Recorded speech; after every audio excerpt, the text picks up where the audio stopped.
여러분 안녕하십니까? 신앙인의 열매, 신앙인은 어떤 열매를 가지고 살아야 할까? 좀 고민스러운 얘기입니다. 과연 이 열매는 무엇을 말하는 것일까? 말씀드린 대로 빛의 열매, 의의 열매, 성령의 열매, 이렇게 열매를 말씀하고 있습니다. 그리고 열매를 보아서 그 나무를 안다. 그러니까 신앙의 열매는 우리가 사는 삶의 모습을 보고 혹은 결과를 보고 우리를 안다는 것입니다. 세상 사람들이 우리를 어떻게 알까? 세상 사람들 얘기하기 전에 여러분, 아내는 나를 어떻게 알까? 나는 아내를 어떻게 알까? 내 친구는 나를 어떻게 알고 있을까? 나는 친구를 어떻게 알고 있을까? 이게 무엇으로 나타나는 것입니까? 에이, 못 쓰겠어. 인격이 없다는 얘기죠. 돈은 있는데 사람이 안 되겠어. 그 사람 성격이 나빠. 요즘은 이런 말을 가지고 뭐라고 말합니까? 인성이 잘못되었어. 품성이 잘못되었어. 인격적인 문제다. 이렇게 말하고 있습니다. 그렇습니다. 우리가 그리스도인이라고 했을 때에 우리가 그리스도를 믿는 사람이고 그리스도에게 속한 사람인데 과연 그리스도에게 속한 사람이 내가 그리스도에게 속한 사람이라고 하는 사실을 나의 무엇으로 보여줄 수 있겠습니까? 바로 이것입니다. 사랑으로 보여줄 수 있습니다. 기뻐하는 삶으로 보여줄 수 있습니다. 오늘은 어떤 모습으로 보여줄 수 있을까 하는 것에 대해서 세 번째 말씀인데 화평으로, 화평케 하는 삶으로 보여줄 수 있다. 화평. 뒤집으면 뭐가 되겠습니까? 평화가 되겠죠. 화평, 평화. 화평케 한다. 화평을 이룬다. 평화롭게 산다. 여러분, 이것은 한가한 얘기가 아닙니다. 아, 평화롭다. 그러면 아무 일도 없고 조용하고 고요하고 무엇인가가 편안하고 그런 삶을 우리는 생각할 수 있습니다. 또 그런 모습을 생각할 수도 있습니다. 그런데 평화를 만들어야 되겠다. 평화해야 된다. 그럴 때는 무엇인가 거기 아주 다이나믹한 힘이 작용하고 있다는 것을 의미하는 것입니다. 지금 우리에게 평화가 있습니까? 그리고 우리는 평화를 위해서 무엇을 얘기하고 있습니까? 한반도의 평화? 이 평화를 위해서 우리는 힘이 있어야 된다. 그래서 무기를 만들고 신무기를 개발하고 더 나아가서 핵무기를 만들고 지금 우리나라의 남북 간의 심각한 문제가 무엇입니까? 핵 문제 아닙니까? 우리는 핵을 갖지 못했습니다. 그런데 북한은 핵을 갖게 되었다는 거예요. 그래서 핵 없애라 이렇게 말하고 있습니다. 여러분, 그냥 저는 단순하게 생각하는 것입니다. 북한만 핵을 없애면 이 땅에 평화가 있을까요? 핵의 위험이 없을까요? 아닙니다. 북한에 핵이 있다는 것을 정당화시키는 얘기가 아닙니다. 지금 온 세계는 다 핵 우산 아래 있습니다. 핵이라고 하는 큰 우산 밑에 온 인류가 살고 있다는 것입니다.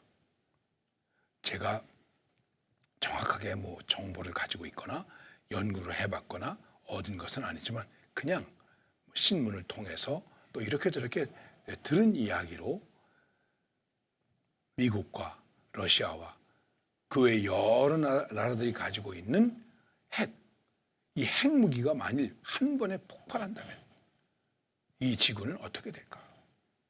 하늘로부터 불이 내려와서 심판이 되지 않아도 우리가 가지고 있는 핵무기 때문에 그 핵으로 인해서 우리는 죽을 수밖에 없는 그런 입장에 있다는 것입니다. 그러니까 이럴 일이 가능하겠습니까? 미국도 핵을 버리고 러시아도 핵을 버리고 영국도 핵을 버리고 인도도 핵을 버리고 북한도 핵을 버리고 다 핵을 버리면 얼마나 좋겠습니까? 그 옛날에 마술을 하는 사람이 있었습니다. 아주 유명한 사람인데 제가 이름이 잘 기억이 안 나네요. 죄송합니다. 그 사람이 그런 얘기를 했습니다. 온 인류가 함께 마음을 모아서 마술을 써서 지구상에 있는 핵무기를 다 물리칩시다. 그런 얘기를 했습니다. 평화를 이룬다. 우리는 이렇게 말합니다. 과연 우리에게 평화가 있을 수 있을까? 힘이 있어야 평화가 있다. 힘이 없으면 평화가 없다. 그렇습니다. 내가 힘이 있어야 됩니다. 우리가 힘이 있어야 됩니다. 그런데 과연 그 힘이 평화를 만들어내는 것일까요? 지구상에 평화가 있었던 시대를 역사적으로 팍스 로마나 이렇게 말하고 있습니다. 로마에 의해서 이 땅에 평화가 있었다. 로마의 힘으로 평화가 있었던 거예요. 로마가 가지고 있는 군사의 힘으로 지배력으로 전쟁이 다 그쳐져 나갔습니다. 그래서 평화가 있다 이렇게 생각했습니다. 그런데 이렇게 로마의 힘에 의해서 눌려있던 사람들이 나중에 어떻게 되겠습니까? 로마가 약해지니까 자꾸만 또 들고 일어나겠죠. 그러면 또 평화가 깨지죠. 진정한 평화라고 말할 수 있겠습니까? 얼마 동안 세계는 미국에 의해서 평화가 유지되었다 이렇게 말하고 있습니다. 미국이 세계의 평화를 유지하기 위해서 분쟁이 있는 곳마다 달려가서 막았습니다. 눌렀습니다. 그래서 미국이 세계의 경찰 국가이다 이렇게 말하기도 했습니다. 경찰의 힘으로 우리가 지금 밤잠을 편안하게 잘 수 있습니다. 국군들의 힘으로 우리들이 지금 두 다리 뻗고 잘 수 있습니다. 그런데 이게 진정한 평화일까요? 언제쯤 정말 경찰이 없어도 되고 군인이 없어도 되고 성경에서 말씀하고 있는 것처럼 칼을 보습을 만들고 낫을 만들고 그런 평화가 우리 가운데 있을 수 있을까요? 성경이 우리에게 말씀하고 있습니다. 예수 그리스도께서 이 땅에 오셔서 그리고 우리를 위해서 이루실 평화에 대해서 이렇게 말씀하고 있습니다. 소와 사자가 같이 풀을 뜯고 있다. 소와 사자와 이리들이 같이 풀을 뜯고 있다. 어린 양과 늑대들이 같이 풀을 뜯고 있다. 늑대가 양을 잡아먹었는데 같이 풀을 뜯고 있다. 어린아이가 뱀을 가지고 놀아도 상함을 당하지 않는다. 젖먹이가 독사의 굴에 손을 넣을 수도 있다. 여러분 상상해 보십시오. 오늘 우리에게 이런 평화가 가능합니까? 과연 우리는 평화를 만들어낼 수 있을까요? 자, 지금 제가 뭐 좀 거창한 말씀을 드린 것 같습니다만은 이거를 이제 다시 우리들의 자신에게로 돌아와 보십시다. 내가 과연 평화를 만들어내면서 살아갈 수 있을까요? 어떻게 평화를 만들어낼 수 있겠습니까? 예수님께서 말씀하셨습니다.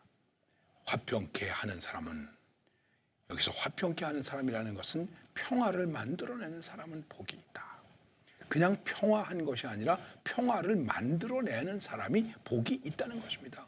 평화를 만들어낸다. 그러면 평화를 어떻게 하면 만들어낼 수 있겠습니까? 성경은 이렇게 말씀하고 있습니다. 예수님은 우리의 화평이시다. 그는 자신의 육체를 허셔서 막힌 담을 허시고 평화를 만들어 내셨다. 자기의 육체를 헐었다는 것입니다. 예수님이 육체를 헐었다는 얘기는 육체를 부서지게 했다는 것입니다. 십자가에서 죽게 했다는 것입니다. 그리고 그 일로 인해서 무슨 일이 일어났느냐 하면 막힌 담이 무너졌다 하는 것입니다. 그래서 평화가 되었다는 것입니다. 담을 무너뜨렸다는 것입니다. 그 담이 어떤 담일까요? 하나님과 우리 사이에 있는 수직적인 담과 사람과 사람 사이에 있는 수평적인 담이 무너졌다는 것입니다. 그렇습니다. 평화를 만들어내려면 그리스도인의 삶 속에 평화의 열매가 있으려면 어떻게 되겠습니까?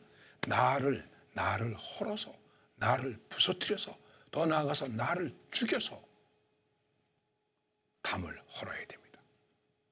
저 사람 보고 담을 헐라고 그러는 것이 아닙니다. 내가 담을 헐어야 됩니다. 담을 허는 유일한 길이 무엇일까요? 먼저 용서를 구하는 것입니다. 우리는 상대가 내게 내가 먼저 용서해 주기를 바라고 있습니다. 여러분, 내가 먼저 손 내밀지 못하고 이런 찬양을 잘 아시죠? 이 찬양을 만들어내신 분은 선교단체에서 일하던 분이었는데 같이 잘 일하던 사람이 사소한 일로 다투게 되었습니다. 그리고 그들은 서로 서먹한 관계가 되었습니다. 함께 일하는 동역자들인데 마음에 고민이 생겼습니다. 조금 미안하다고 한마디 하면 되지. 안 해요. 그래서 어느 날 고민하다가 일어났습니다. 그래, 내가 가서 사과해야지. 그리고 나가는데 친구가 찾아온 거예요. 사과하기 위해서. 둘이는 같이 들어가서 손을 잡고 울며 기도했습니다. 그리고 그들은 그날 밤에 찬양을 만들어냈습니다. 내가 먼저 손 내밀지 못하고, 내가 먼저 손 내밀지 못하고, 왜 내가 먼저 사과하지 못했는가? 우리는 이런 사람 정도밖에 안 되는가? 그러면서 그 찬양을 만들어냈습니다. 저도 이 찬양을 부르면서 참 회개의 눈물을 흘린 적이 많이 있습니다. 여러분들도 한번 스스로 찾아서 그 찬양의 가사를 읽어보시고 불러보십시오. 내가 먼저 담을 헐어야 됩니다. 내가 먼저 다가가야 됩니다. 그래야 우리 사이에 뭐가 만들어질까요? 화평이 만들어진다는 것입니다. 그리고 그 화평을 만들어내는 그것이 우리의 삶의 열매가 된다면 그 열매를 가진 사람은 그것으로 이 사람은 정말 피스메이커이로구나. 이 사람은 정말 평화의 사람이로구나. 이 사람은 정말 화해를 만들어내는 사람이로구나 하는 것을 알 수 있게 된다는 것입니다. 담을 헐어야 됩니다. 하나님과 나 사이에 막힌 담, 그리고 나와 형제 사이에 막힌 담을 헐어야 됩니다. 이 담을 헐기 위해서 내가 먼저 손을 내밀어야 됩니다. 내가 먼저 내 자존심을 죽여야 됩니다.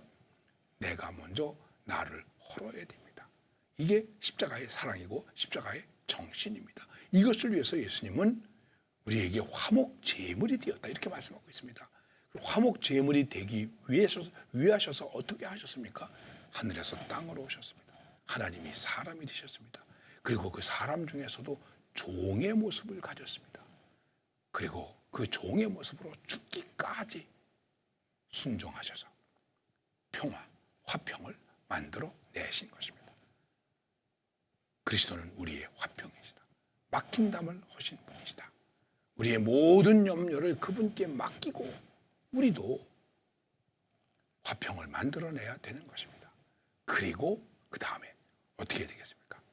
이 평화를 누리면서 살아야 됩니다. 여러분, 돈이 아무리 있으면 뭐합니까? 누리면서 살아야 되지 않습니까? 그렇다고 해서 자기중심적이고 자기 향락에 빠져서 살라는 얘기는 아닙니다. 평화를 누려야 됩니다. 내가 주님께로부터 받은 평화를 누려야 됩니다.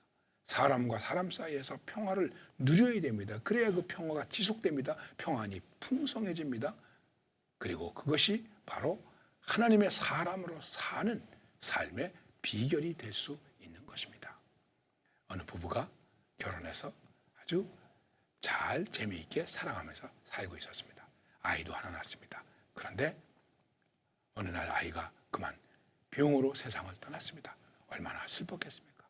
그래도 두 사람들은 슬픔을 극복하고 잘 살아가는데 살다가 사람이 다툴 수도 있지 않겠습니까? 서로 좀 사소한 일로 다투게 되었습니다. 그 다툼이 커졌습니다. 마음에 상처가 되었습니다. 부인이 친정으로 가야 되겠구나 생각하고 그냥 옷을 좀 싸려고 이 장을 뒤지는데 그 장 속에서 조그마한 옷이 하나 나왔습니다. 그 옷은 바로 죽은 아이의 옷이었습니다. 죽은 아이의 기억을 버리기 위해서 다 버렸는데 어떻게 그게 한 조각이 남아 있었던 거예요. 그 옷을 보자 이 부인이 너무나 슬픈 생각이 났습니다. 그래서 흐느껴 울게 되었습니다. 밖에서. 안에서 흐느껴 우는 아내의 울음소리를 듣고 남편이 좀 미안하다는 생각이 나서 안으로 들어가 봤더니 죽은 자기의 아기의 옷을 손에 쥐고 울고 있는 거예요. 얼마나 마음이 아플까. 그리고는 조용히 다가가서 그 옷을 같이 잡고 같이 손을 잡고 눈물을 흘리고 화해하게 되었습니다. 한 죽은 아이의 옷자락이 부부를 화해시켰습니다. 예수 그리스도의 십자가의 사랑이, 그 십자가의 사랑을 가지고 있는 우리들의 사랑이 이 땅에서 뭘 만들어내야 되겠습니까? 화평, 평화를 만들어내야 됩니다. 그것이 우리의 열매이고 그 열매가 우리를 그리스도의 사람인 것을 알게 해주는 것이 되는 것입니다. 화평케 하는 자로 승리하십시다. 감사합니다.